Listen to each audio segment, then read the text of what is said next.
Hi,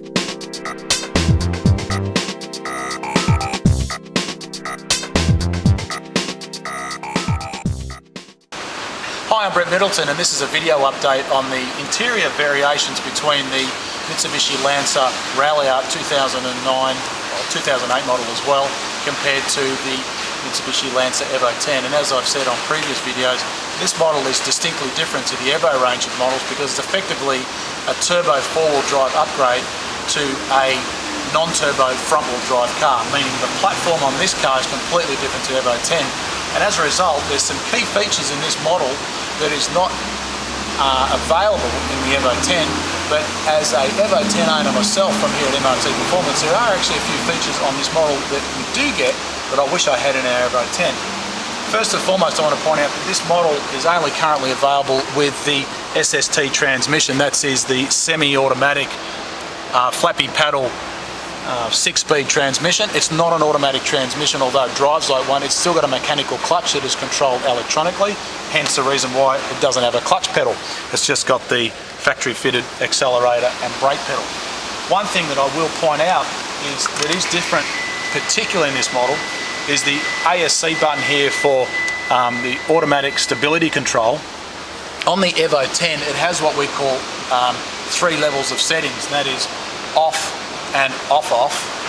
On this model, to turn the stability control off, you've got to hold the button for about 3 seconds and the little light will light up on the dash up here, and then obviously push the button again to turn it off. Now if this was our EVO 10, when you press the button and hold it for 3 seconds, it turns it further off than by pressing the button singly. So if this was my EVO 10, I press the button once, it turns it off.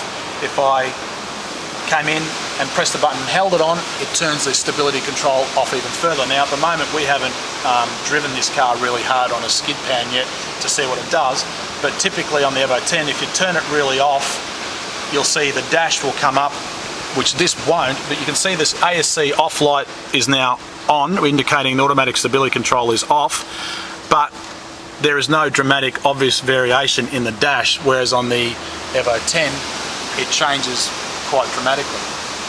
Obviously it's got the sports shift button, which is obviously you can change into manual mode or semi-automatic mode. It's got the option to change here from sport mode to effectively normal mode.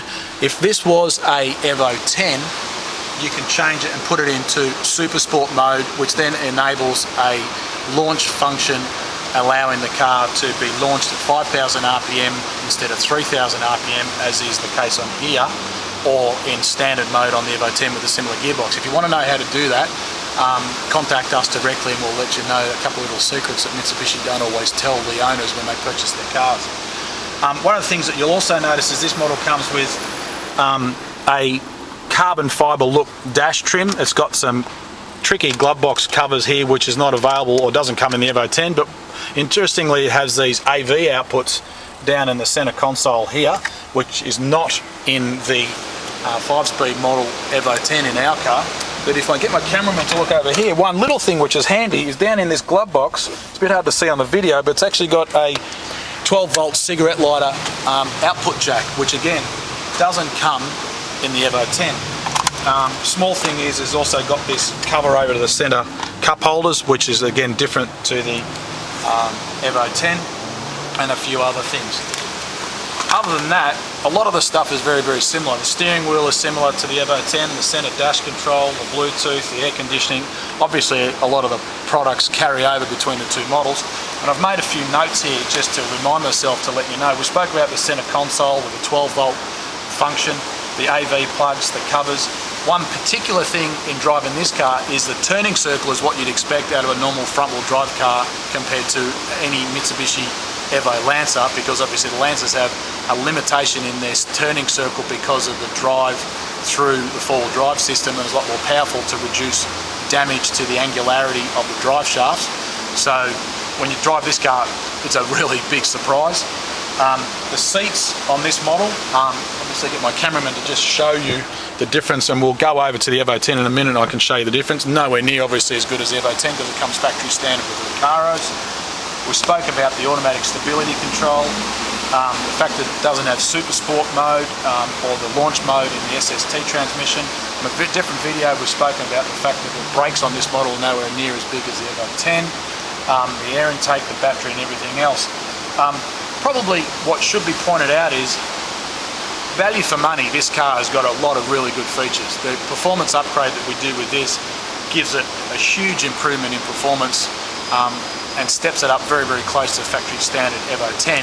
But what you don't get with this model is the incredible handling and the unbelievable brakes.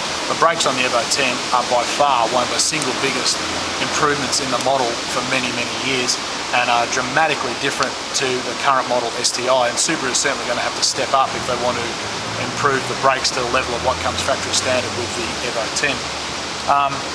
We've spoken about the geometry variations between this model to the Evo 10 not being quite as good.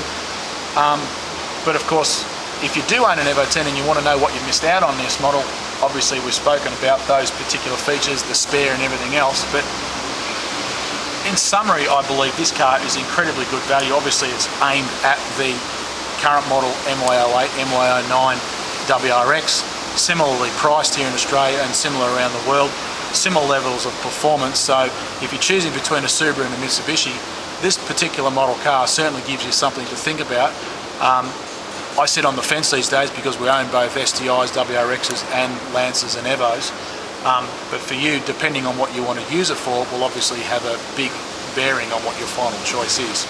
So there you have it. We've now explained the differences in the interior on the Mitsubishi Lancer Ralliart model and giving you some pretty good comparison to the Evo 10 model.